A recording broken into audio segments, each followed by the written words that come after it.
हमारे YouTube channel में आज लेकर आए हैं मध्य प्रदेश से जुड़ी एक और नई जानकारी। जी हाँ दोस्तों, मध्य प्रदेश के सभी कॉलेजों में उच्च शिक्षा विभाग के द्वारा एडमिशन प्रक्रिया प्रारंभ कर दी गई है, जिसमें आप यूजी, पीजी, बीएड, एमएड के प्रवेश प्रारंभ हो चुके हैं। और आप अगर 12वीं पास हो चुके हैं तो आप इन कोर्सों में प्रवेश ले सकते हैं। तो चलिए वीडियो शुरू करने से पहले अगर आप हमारे चैनल पर नए हैं तो चैनल को सब्सक्राइब जरूर करें, साथ ही साथ बेल आइकन को प्रेस करें, जिससे कि हर एक वीडियो का अपडेट आपको सबसे पहले मिल सके। तो चलिए वीडियो शुरू करते हैं और जानते हैं इसकी संपूर्ण जानकारी।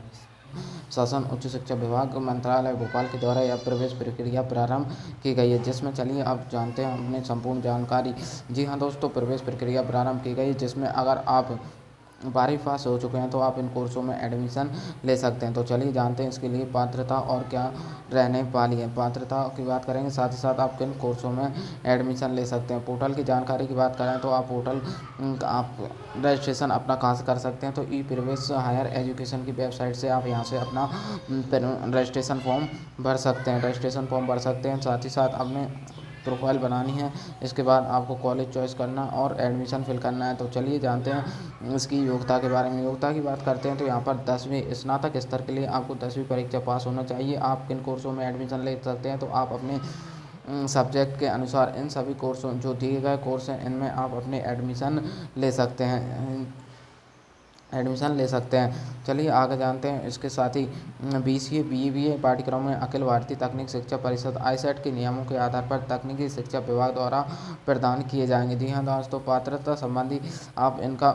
पात्रता संबंधी संपूर्ण जानकारी आप इसमें स्पष्टीकरण देख सकते हैं। मंडल भोपाल द्वारा अन्य राज्य विद्यालयों में इंटरमीडिएट 12वीं समकक्ष परीक्षा से पास होना चाहिए, तभी आप इन कोर्सों में एडमिशन ले सकते हैं। स्नातकोत्तर की बात करते हैं तो जी हाँ दोस्तों, अगर आप एमए करना चाहते हैं तो एमए के लिए आपके पास स्नातक उत्तीर्ण होना चाहिए, तभी आप एमए में फॉर्म भर सकते हैं। एम.कॉम प्रथम सेमेस्टर के लिए 3 वर्षीय में स्नातक डिग्री होना चाहिए। जी हाँ दोस्तों, अगर आप एमए करना चाहते हैं तो आपके पास स्नातक की डिग्री होना चाहिए।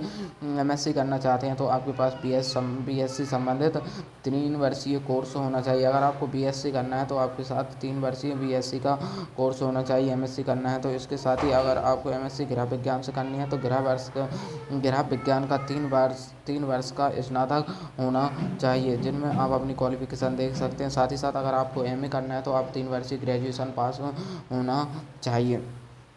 एक वर्षीय एमए। जी हाँ दोस्तों, इस सत्र से 1 साल का भी एमए कर दिया गया है, जिसमें आप एडमिशन ले सकते हैं। एमकॉम, एमए, एमएससी भी आप एक सत्र के दौरान कर सकते हैं, जो कि 1 साल का रहने वाला है। एलएलबी की बात करते हैं तो एलएलबी में भी आप अपना एडमिशन ले सकते हैं। एलएलबी की प्रक्रिया भी इसमें प्रारंभ कर दी गई है। चलिए न्यूनतम प्रतिशत की बात करते हैं तो यहाँ पर सीटों की बात करें, वो जनरल कैंडिडेटों के लिए 45% अंक रखे गए हैं। वहीं अन्य पिछड़ा वर्ग के लिए 42 और अनुसूचित जाति जनजाति के लिए 40% अंकों का निर्धारण किया गया है।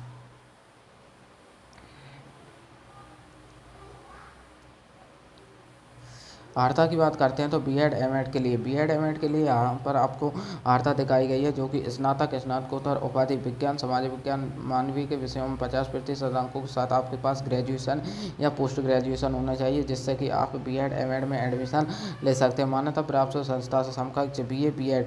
जी हाँ दोस्तों, एमएड में अगर आप एडमिशन लेना चाहते हैं तो आपके पास बीएड एमएड की डिग्री होना चाहिए, जब आप इसमें एडमिशन ले सकते हैं। 50% अंकों के साथ आपको ग्रेजुएशन की डिग्री कंप्लीट करना होगी। वहीं बीपीएड की बात करते हैं तो बीपीएड में भी आपको 50% अंकों के साथ ग्रेजुएशन पास होना जरूरी है। शारीरिक शिक्षा में स्नातक डिग्री होना चाहिए। जी हाँ दोस्तों, अगर आपने स्नातक की डिग्री शारीरिक शिक्षा में प्राप्त की है तो आप बीपीएड में एडमिशन ले सकते हैं। वहीं इनको अर्हताकारी अंकों की बात करते हैं तो बीपीएड में बोनस अंकों का विभाजन किस प्रकार किया गया है। जी हाँ दोस्तों, 60% एवं उससे अधिक के लिए 60 अंक निर्धारित किए गए हैं। यहाँ आप संपूर्ण नोटिफिकेशन देख ही सकते हैं इसमें। तो चलिए इसकी जानते हैं। प्रवेश प्रक्रिया कितने चरणों में पूर्ण होने वाली है।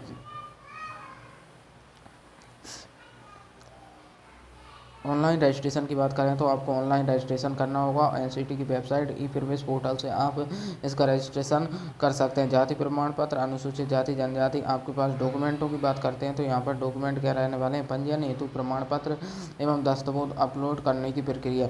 जी हाँ दोस्तों, अपलोड करना होगा जन्म तिथि प्रमाण पत्र, हर्ताकारी अंक, 12वीं की स्नातक की मार्कशीट होना चाहिए, स्नातकोत्तर की मार्कशीट होना चाहिए। अगर आप बीएड एमएड में एडमिशन लेना चाहते हैं, जाति प्रमाण पत्र होना चाहिए। आदि लागू है तो इसके साथ ही मूल निवासी आय प्रमाण पत्र और ईडब्ल्यूएस सर्टिफिकेट भी आपके पास होना चाहिए। और अगर आप बीपीएड और एमपीएड में एडमिशन लेना चाहते हैं तो जी हाँ दोस्तों, आपके पास फिजिकल फिटनेस का सर्टिफिकेट होना चाहिए और पंजीकृत आवेदकों के दस्तावेजों का सत्यापन ऑनलाइन प्रक्रिया के द्वारा संपन्न होगा। जी हाँ दोस्तों, आपका ऑनलाइन सत्यापन होगा, इसके बाद ही आपका मेरिट सूची में नाम आएगा। त्रुटिपूर्ण जानकारी पाई जाती है तो आपको असत्यापित कर दिया जाएगा। इसके बाद आपको उसमें करेक्शन करा के फिर से डॉक्यूमेंट अपलोड करना होगा और सत्यापन कराना होगी। किसी भी हेल्प सेंटर पर जाकर आपको इसमें सत्यापन कराना होगी। प्रवेश आवंटन हेतु गुणक्रम की बात करें तो यहाँ पर आपका अलॉटमेंट लेटर जारी होगा, जिसमें आपको बता दिया जाएगा कौन सा कॉलेज आपको मिलने वाला है। जी हाँ दोस्तों, कौन सा कॉलेज आपको मिलने वाला है जिसके तहत आप अपना एडमिशन ले सकते हैं। अंतिम चरण की बात करें तो अंतिम चरण सीएलसी चरण, महाविद्यालय में रिक्त पदों के आधार पर सीएलसी चरण की प्रक्रिया प्रारंभ की जाएगी, जिसमें कॉलेज स्तर पर एडमिशन प्रदान किए जाएंगे। जी हाँ दोस्तों, कॉलेज स्तर पर एडमिशन प्रदान किए जाएंगे सीएलसी राउंड में किए जाएंगे। पात्रता संबंधी योजना का स्वरूप भी देख सकते हैं आप। चलिए और जानते हैं इसके समय सारणी की बात करते हैं तो समय सारणी इसकी क्या रहने वाली है।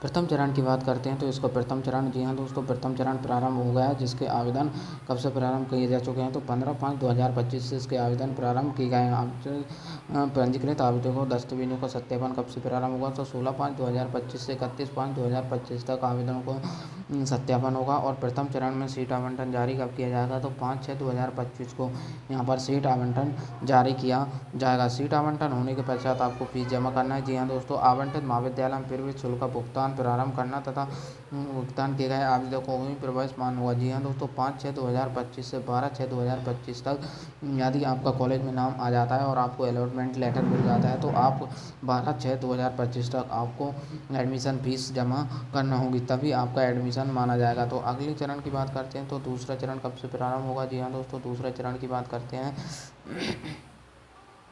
तो दूसरा चरण इसमें 7/6/2025 से 13/6/2025 तक चलने वाला है। वहीं आवेदन दस्तावेज सत्यापन आप 14/6/2025 तक करवा सकते हैं।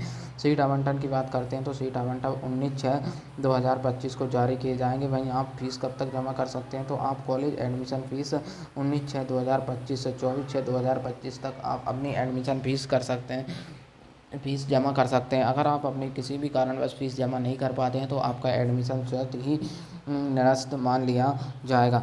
अगले चरण की बात करते हैं तो तीसरा चरण इसमें कब से प्रारंभ होगा तो तीसरा चरण की बात करते हैं तो यहाँ पर तीसरा चरण 20/6/2000 से 25/6/2025 तक चलने वाला है। वहीं सत्यापन की बात करते हैं तो सत्यापन इसके 26/6/2025 तक चलने वाले हैं। अलॉटमेंट लेटर की बात करते हैं तो अलॉटमेंट लेटर इसका कब जारी किया जाएगा 30/6/2025 को इसका अलॉटमेंट लेटर जारी किया जाएगा।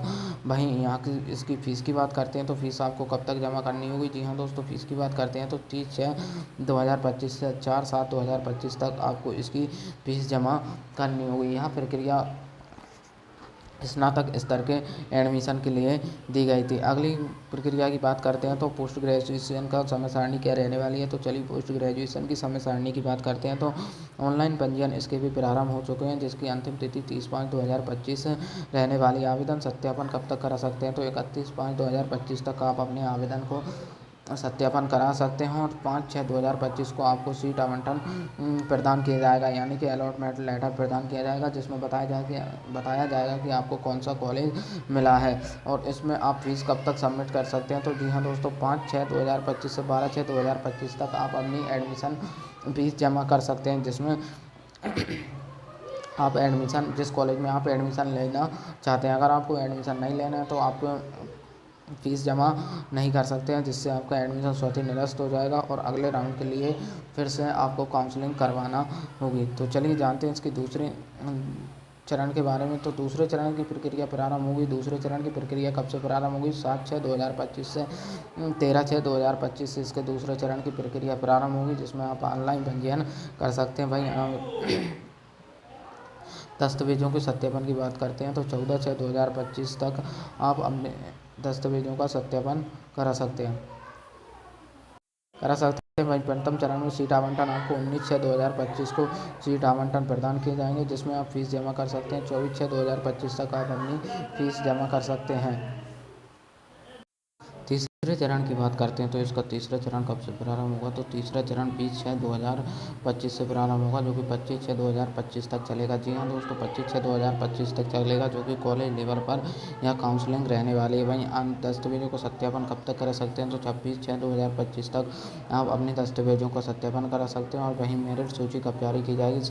मेरिट सीट आवंटन जारी कब होगा? तो 30/6/2025 को आपका आवंटन जारी होगा और 30/6/2025 से 4/7/2025 तक आप अपनी एडमिशन संबंधी फ़ीस जमा कर सकते हैं। जी हाँ दोस्तों, आप 30/6/2025 से 4/7/2025 तक अपनी एडमिशन फ़ीस जमा कर सकते हैं। वहीं उच्च शिक्षा विभाग के द्वारा जारी किए गए बीएड, एमएड, एमपीएड और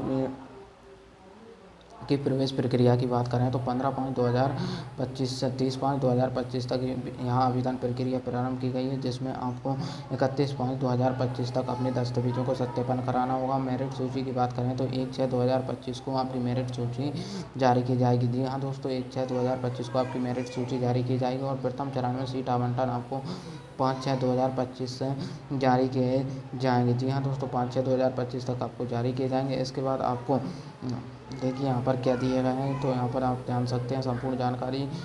इसमें लिखा है आवंटित हेल्प सेंटर पर मूल दस्तावेज टीसी माइग्रेशन के साथ भौतिक सत्यापन हेतु उपस्थित होकर लिंक इनिशिएट कराना होगा। 5/6/2025 से 11/6/2025 तक आपको लिंक इनिशिएट कराना होगा। इसके बाद प्रवेश शुल्क का भुगतान आपको 5/6/2025 से 12/6/2025 तक करना होगा। जी हाँ दोस्तों, आपको अलॉटमेंट जारी होने के बाद आपको हेल्प सेंटर पर भौतिक सत्यापन कराना होगा। इसके बाद आपको फीस सबमिट हो पाएगी। चरण की बात करें तो दूसरा चरण कब से प्रारंभ होगा? तो जी हाँ दोस्तों, दूसरे चरण की बात करें तो 7/6/2025 से दूसरा चरण प्रारंभ होगा, जो 13/6/2025 तक चलेगा। वहीं आप जो पंजीकृत आवेदकों दस्तावेजों का सत्यापन 8/6/2025 से शुरू होकर 14/6/2025 तक आप दस्तावेजों का सत्यापन करा। मेरिट सूची की बात करें तो मेरिट सूची का प्रकाशन कब होगा? 15/6/2025 को, जिसमें मेरिट सूची प्रकाशित की जाएगी। जी हाँ दोस्तों, 15/6/2025 को मेरिट सूची जारी की जाएगी। और आपके आवंटन पत्र कब से जारी किए जाएंगे? तो सीट आवंटन आपको 19/6/2025 को जारी किए जाएंगे। वहीं आप टीसी माइग्रेशन भौतिक सत्यापन अपने डॉक्यूमेंटों का कब से करा सकते हैं? तो 19/6/2025 से 23/6/2025 तक करा सकते हैं। इसके बाद आपको आवेदन शुल्क जमा करना होगा। जी हाँ दोस्तों, एडमिशन शुल्क जमा करना होगी, जो कि एमपी ऑनलाइन के माध्यम से की जाएगी। 19/6/2025 से 24/6/2025 तक आप अपनी आवेदन शुल्क जमा कर सकते हैं। तीसरे चरण की बात करते हैं तो तीसरा चरण कब से प्रारंभ होने वाला है? तीसरे चरण की बात करें तो 20/6/2025 से प्रारंभ होगा, जो कि 25/6/2025 तक जारी रहने वाला है। जी हाँ दोस्तों, 25/6/2025 तक रहने वाला। आप अपने दस्तावेजों का सत्यापन कब तक करा सकते हैं? तो 21/6/2025 से 26/6/2025 तक आप अपने दस्तावेजों का सत्यापन करा सकते हैं। जी हाँ दोस्तों, 21/6/2025 से 26/6/2025 तक अपने दस्तावेजों का सत्यापन करा सकते हैं। और मेरिट सूची का प्रकाशन कब किया जाएगा? तो प्रथम चरण में सीट आवंटन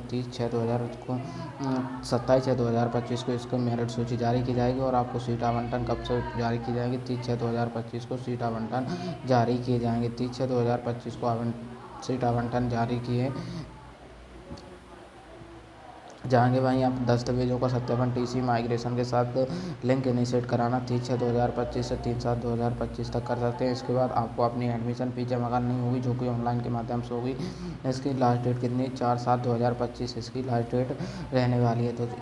तो जी हाँ दोस्तों, ये सबसे आसान तरीके से आपको इसमें एडमिशन संबंधित संपूर्ण प्रक्रिया को समझाया गया है। साथ ही साथ इसमें बताया गया है कि किन 3 चरणों में आपकी एडमिशन संबंधी प्रक्रिया पूर्ण होगी। तो फिलहाल इस वीडियो में इतना ही। वीडियो आपको अच्छी लगी हो तो वीडियो को लाइक, कमेंट, शेयर जरूर करें। साथ ही साथ हमारे यूट्यूब चैनल को भी सब्सक्राइब करें। धन्यवाद।